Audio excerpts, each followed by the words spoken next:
देखिए, फिलहाल तो अराजकता जैसी स्थिति है।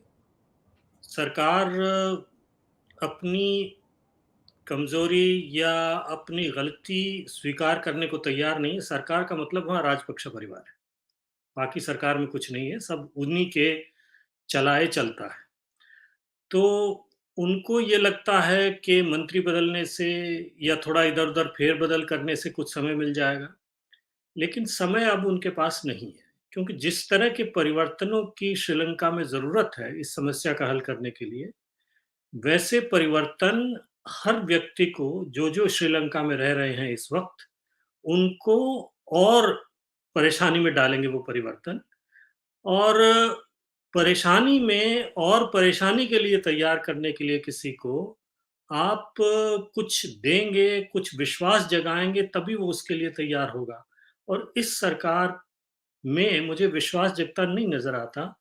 तो सबसे पहला काम तो ये होना चाहिए कि राजपक्षा सरकार यानी राजपक्ष परिवार को अपना राजपाट छोड़ना होगा और नई सरकार बनानी होगी। नई सरकार ही लोगों को तैयार कर सकती है, ये बताने के लिए कि क्या-क्या हो गया है और अब इस स्थिति से कैसे निकला जा सकता है। और मुझे कोई चारा नहीं नज़र आता। फिलहाल ये इसके मूड में नहीं हैं। जब तक सत्ता से चिपके रहें, चिपके रहना चाहते हैं, मुझे लगता है सेना की भी मदद लेंगे, क्योंकि इनका आधा परिवार तो सेना में ही है। इनमें से ज़्यादातर लोग जो है वो सेना में प्रशिक्षित पूर्व लेफ्टिनेंट कर्नल हैं, कोई कर्नल है, कोई कुछ है, कोई कुछ है। तो स्थिति अभी तक मुझे लगता है बाकी जो है देश तो जाग गया है, लेकिन ये अभी नहीं जागे।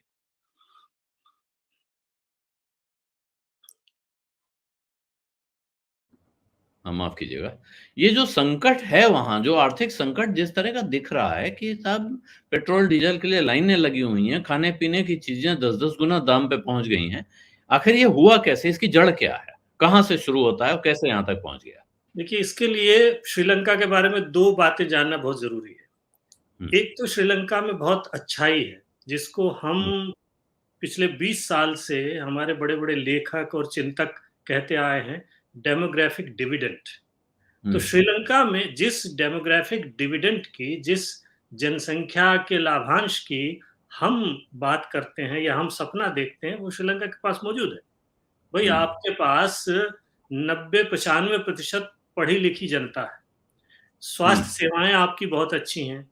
तो जो मानव विकास के इंडेक्स हैं, उसमें श्रीलंका हमेशा अव्वल दर्जे पे आता है और केरल को छोड़ के भारत में उसका मुकाबला उस मामले में करने को कोई राज्य सक्षम नहीं है। तो हुँ, ये तो हो गई अच्छी बात। दूसरी अच्छी बात आप ये मान सकते हैं कि श्रीलंका का जलवायु कुल मिलाकर के अच्छा है, ठीक-ठाक बरसात भी हो जाती है, अकाल वगैरह नहीं पड़ता है और जो है वो एक तरफ भारत है, दूसरी तरफ चीन है, इधर पाकिस्तान भी है, उधर श्रीलंका के बहुत से लोग बाहर भी गए हुए हैं, तो बाहर से भी बहुत पैसा आता है, वो लोग भी भेजते हैं। तो ये सब अच्छी बातें हैं।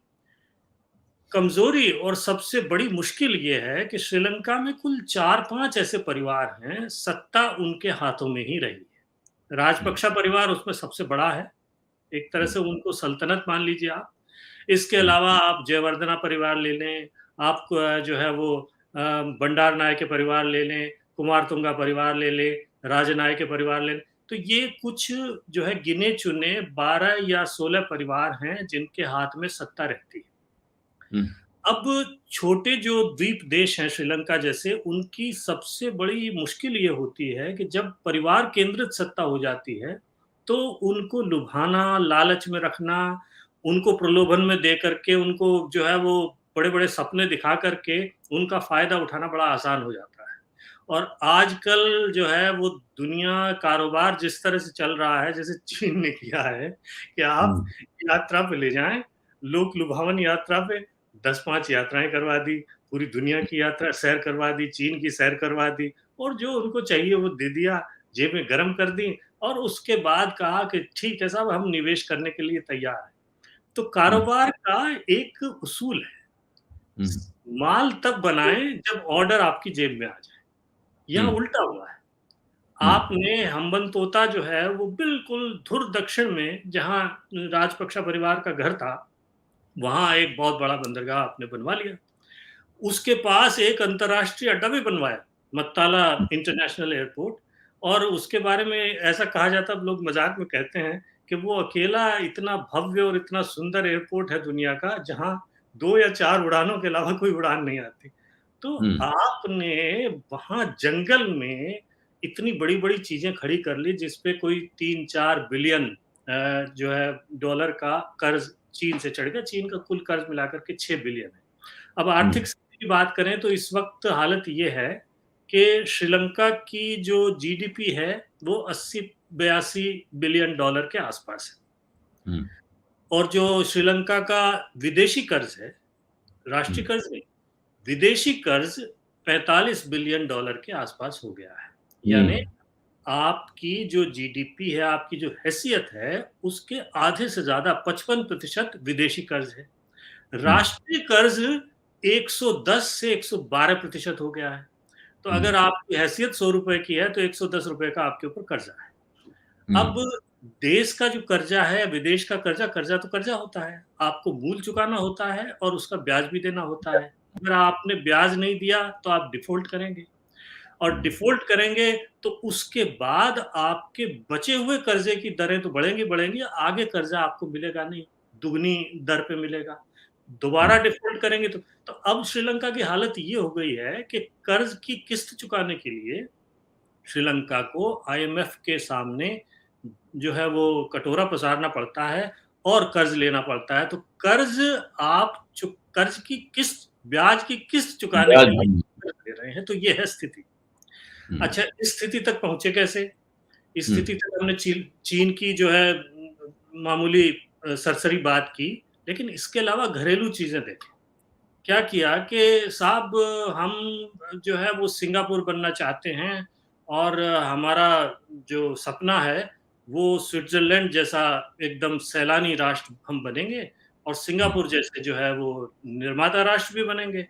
तो इसके लिए हम ये करेंगे कि जो वीएटी है, ये 2 साल पहले का फैसला है, उस वीएटी हुँ, को घटा के हम आधा कर देंगे। 15% से आपने 7% कर दिया। हुँ, और लोगों को टैक्स न देना पड़े, क्योंकि बहुत से बहामा-वहामा ये छोटे-मोटे राज्य हैं जहाँ टैक्स कम लगता है। तो इसलिए हुँ, हम ऐसा करते हैं कि टैक्स की क्या ज़रूरत है? तो हुँ, लोगों की आमदनी बढ़ेगी, तो आमदनी बढ़ेगी, कारोबार फैलेंगे, तो कारोबार का जो टैक्स आएगा उससे हमारा काम चल जाएगा। तो क्या किया हुँ, कि साहब जो टैक्स फ्री, जैसे हमारे यहाँ भी है ना भारत में, हुँ, आप सब जानते हैं 2.5 लाख तक की जो आमदनी है, 2.5 से 3 लाख, अगर 50,000 वो भी जोड़ लें दूसरा, तो 3 लाख की मान लीजिए आमदनी टैक्स फ्री है। 3 लाख तक हुँ, किसी को टैक्स नहीं देना पड़ता। श्रीलंका में वो 5 लाख था, उसको हुँ, बढ़ा के 30 लाख कर दिया। तो 30 लाख। 30 लाख, हाँ, 23 नहीं, हुँ, 30 लाख की आमदनी तक आपको टैक्स देने की ज़रूरत नहीं है। तो फिर हुँ, कोई भी टैक्स नहीं दे रहा है। हुँ, टैक्स देने वालों की पिछले साल तक तादाद 11 लाख थी।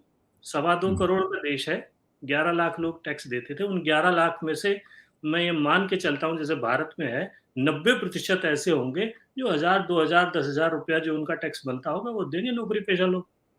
हुँ, बाकी जो असली टैक्स अदा करने वाले हैं वो कितने हैं, इसका आप अंदाज़ा लगा सकते हैं। बजट हुँ, देखें, 1,37,000 जो है करोड़ का बजट है। ये पिछले साल का बजट है, इस बार तो बजट की स्थिति नहीं है। हुँ, 1,37,000, सॉरी, बजट नहीं, 1,37,000 आपकी राजस्व की आय है। हुँ, बजट है 3 लाख करोड़ का। हुँ, 1,37,000 करोड़ आपकी राजस्व है, 3 लाख करोड़ का आपने बजट रखा, 1,70,000 यानी 1,67,000 करोड़ आप कहाँ से लाएँगे? उधार। घाटा है। तो हुँ, वो घाटा है। इतना बड़ा घाटा, मतलब जीडीपी का 10 से 12%। पाकिस्तान की भी ये हालत है। पाकिस्तान हुँ, में भी जीडीपी का 10% घाटा चल रहा है। हुँ, जीडीपी के 10% घाटे पर चलने वाले देश अर्जेंटीना की तरह और वेनेजुएला की तरह दिवालिया ही होते हैं, आगे नहीं बढ़ते। तो ये हुँ, किया। अच्छा, ये तो 2 मैं केवल इनकी नीतियों के उदाहरण दे रहा हूँ। अब ये देखिए जी, और नीतियों के उदाहरण हैं। हुँ, इनको, हालाँकि ये इस मतलब कोविड सबसे बड़ा इनकी आय के साधन समझे। श्रीलंका की आय का सबसे बड़ा साधन जो है वो टूरिज़्म है। हुँ, और टूरिज़्म के बाद बाहर जो श्रीलंकन लोग गए हैं, वो अपना पैसा भेजते हैं। दूसरा आय का साधन वो है। और उसके बाद जो आय के साधन हैं, उसमें चाय है, उसमें जो है बाकी जो ये टेक्सटाइल इंडस्ट्री वहाँ अब शुरू हो गई है, तो वो है। तो इस तरह की चीज़ें हैं। बाकी इनकी ये उम्मीद थी कि जहाज़रानी में ये बड़ी शक्ति बन जाएँगे, क्योंकि इनको लगा कि भारत भारत का जो व्यापार होता है, जहाज़रानी से ज़्यादातर व्यापार होता है, और हुँ, कोलंबो की जो बंदरगाह है, वो बहुत बड़ा रोल, बहुत बड़ी भूमिका अदा करती है। भारत का लगभग 70-80% जो है वो माल है, वो कोलंबो से होके जाता है। तो हुँ, ठीक है, कोलंबो में तो माँग थी ना, आप कोलंबो को बेहतर बना लेते। हम्बन तोता में तो एक जहाज नहीं जाता। हम्बन तोता काहे को बना के तैयार किया आपने? और हुँ, वहाँ हम्बन तोता के बगल में आपने एक जो है अंतर्राष्ट्रीय हवाई अड्डा खड़ा कर दिया, उसकी क्या ज़रूरत थी? वहाँ से आने में 2 कि मेरे ख़्याल से 250-300 किलोमीटर कोलंबो पड़ता है, तो कौन वहाँ उतरेगा और वहाँ से आएगा? तो ये सारी चीज़ें इन्होंने की। तो अब जो आय के स्रोतों की मैं बात कर रहा था, उसमें जो है चलो खेती से बहुत कुछ नहीं होता, लेकिन चाय तो आप बाहर बेचते हैं ना। तो क्या हाँ, किया कि जब कर्ज़ बढ़ने लगा और कर्ज़ चुकाना मुश्किल होने लगा, तो इन्होंने उससे बचने के लिए ये सोचा कि भई उर्वरक जो है वो हम बाहर से आयात करते हैं, उर्वरक तो वहाँ होता नहीं है। तो उर्वरक को के आयात से बचेंगे और दुनिया में जो है हमारा नाम होगा, तो ये कह दिया कि साहब हम तो देसी खेती की तरफ जा रहे हैं। तो हुँ, उर्वरक का प्रयोग हम खेती में बिल्कुल बंद कर रहे हैं। हुँ, एक तो कोविड की मार की वजह से ठप हो गया था बिल्कुल आपका पर्यटन का कारोबार। तो सबसे बड़ा आपका आय का साधन ठप था। खेती से जो आय होती थी, वो आपने उर्वरक बंद कर दिया। क्यों? कि आपको उर्वरक मँगाना नहीं पड़ता। उर्वरक बंद करने से खेती की जो आय थी वो आधी हो गई, उपज हुँ, आधी हो गई। अब जो किसान हैं वो बिलबिला रहे हैं कि ये क्या किया आप? तो हुँ, गलत पर अगर आप गलत नीति अच्छी है कि हुँ, आपको किसी खेती की तरफ जाना चाहिए, लेकिन आप वक़्त भी तो देखें। आप कोविड की मार से जूझ रहे हैं और ऊपर से किसी को पता नहीं था कि पुतिन साहब हमला कर देंगे। तो हुँ, उस वजह से तेल के दामों में आग लग गई। तेल हुँ, सारा का सारा आप जो है तेल का आयात करते हैं। तो हुँ, सबसे बड़ी इनको सिंगापुर अगर बनना था, तो सिंगापुर से सबक ये लेना चाहिए था कि आप सबसे पहले ऊर्जा में आत्मनिर्भर बनें। आप सौर ऊर्जा या वैकल्पिक ऊर्जा का विकास करते तेज़ी से, पढ़ी-लिखी जनता है, उसको समझाना आसान है। अच्छा आईटी उद्योग धीरे-धीरे वहाँ उनका विकास हो रहा था, उसका विकास करते। जो टेक्सटाइल उद्योग आप बांग्लादेश को देखिए। हुँ, टेक्सटाइल उद्योग के बलबूते पर बांग्लादेश ने कितनी तेज़ी से और कितनी अच्छी तरक्की की है। बांग्लादेश ने भी तो कर्ज़ लिया है। चीन से बांग्लादेश ने भी कर्ज़ लिया है। लेकिन कर्ज़े को इस्तेमाल कहाँ किया है? इस पे निर्भर च ज च चीन ये थोड़ी कह रहा है कि मैं एयरपोर्ट ही बनाऊँगा। भाई चीन की अपनी ज़रूरत थी। हुँ, चीन में सरकारी कंपनियाँ हैं, कंस्ट्रक्शन कंपनियाँ। ये बेल्ट एंड रोड पॉलिसी किस लिए है? कि उन सबको रोज़गार की ज़रूरत है, उन कंपनियों ने जो चीन के अंदर बनाना था बना लिया। अब पूरी हुँ, दुनिया में वो फैल करके बनाने की कोशिश कर रहे हैं। तो जहाँ-जहाँ जो मिलता है, उसको मोड़ लेते हैं और उसके बाद वहाँ अपना कंस्ट्रक्शन करते हैं। उसके बाद जो खर्चा हो जाता है, जो बिल आता है, वो आपके सामने रख देते हैं। 60 बिलियन का बिल उन्होंने पाकिस्तान के सामने रखा हुआ है, इनके सामने 6 बिलियन का बिल रख दिया। अब उस कर्ज़े को ही रिस्ट्रक्चर करना पड़ रहा है। उसका पट्टा देना पड़ा, वो बेचना पड़ा आपको, हमन्त होता। अब उसके ऊपर जो है 99 साल का पट्टा चीन का है, तो चीन की मिल्कियत है, वो ठीक है, उससे कुछ कमाई नहीं हो रही, तो आपको भी तो कुछ फ़ायदा नहीं हो रहा उससे। तो हुँ, लेकिन ब्याज तो आपको देना पड़ रहा है। तो इस तरह की नीतियाँ आपने बनाई। तो पर्यटन आपका चौपट किया जो है वो कोविड ने, हुँ, उसके बाद लड़ाई हो गई जिससे ईंधन के दामों में आग लग गई। आपने हुँ, जो है ऐसी नीति अपनाई जिससे कृषि आपकी चौपट हो गई, तो चाय का धंधा धीमा पड़ गया। और ये जो है कि चावल वहाँ ₹400 बिक रहा है और चीनी ₹500 बिक रही है, वो सब इसलिए है कि खेती में जो उपज हो रही थी, वो उपज आधी-पौनी रह गई है। तो जब उपज आधी-पौनी रही, तो वो भी माल आपको इम्पोर्ट करना पड़ेगा। ऊपर से जो लड़ाई हुई है, मॉस्को मतलब रूस की और यूक्रेन की, तो दोनों सबसे बड़े खाद्यान्न के निर्यातक भी हैं। खाद्य तेल हुँ, के निर्यातक भी हैं, तो खाद्य तेल में आग लगी हुई है, ₹1800 लीटर जो है वहाँ जो पकाने का तेल मिल रहा है, तो ये हाल हुँ, मचा हुआ है, तो ऐसे में अब आप करेंगे क्या? उधार लेकर कब तक चलेंगे? तो ये सारी चीज़ें इनको लोगों को अब ये बताना पड़ेगा कि देखिए, हमारी नीतियाँ एकदम गलत थी। हुँ, बिना टैक्स के न घर चल बिना आमदनी के घर नहीं चलता, बिना टैक्स के देश नहीं चलता। तो आपको उसे टैक्स तो वसूल करना पड़ेगा। 2 चीज़ें होती हैं, एक तो टैक्स लेने से लोगों के प्रति आपकी जवाबदेही बढ़ती है। दूसरा ये है टैक्स से ठीक-ठाक जो है सरकार चलती है और तीसरा ये भी सोचना होगा कि केवल एक आय के साधन पर कोई भी देश निर्भर नहीं कर सकता। उसको एक से अधिक आय के साधनों का इंतज़ाम करना चाहिए। जैसे बांग्लादेश ने किया है, भारत है, भारत खैर बहुत बड़ा देश है, अब छोटे देशों से ही उनकी तुलना कर सकते हैं। जैसे पाकिस्तान है, उस मामले में पाकिस्तान की अर्थव्यवस्था श्रीलंका की अर्थव्यवस्था से बेहतर है, क्योंकि वो किसी एक उद्योग पर पूरी तरह निर्भर नहीं है। बहुत सारे उद्योग ठीक है, वो काम कर रहे हैं, नहीं कर रहे हैं, पाकिस्तान का भी बुरा हाल है। तो ये है सारी समस्याएँ श्रीलंका की इस वक़्त और इसमें सबसे इन समस्याओं को इस स्तर पर लाने में सबसे बड़ी भूमिका मैं मानता हूँ, वहाँ के राजनीतिक वंशवाद की है।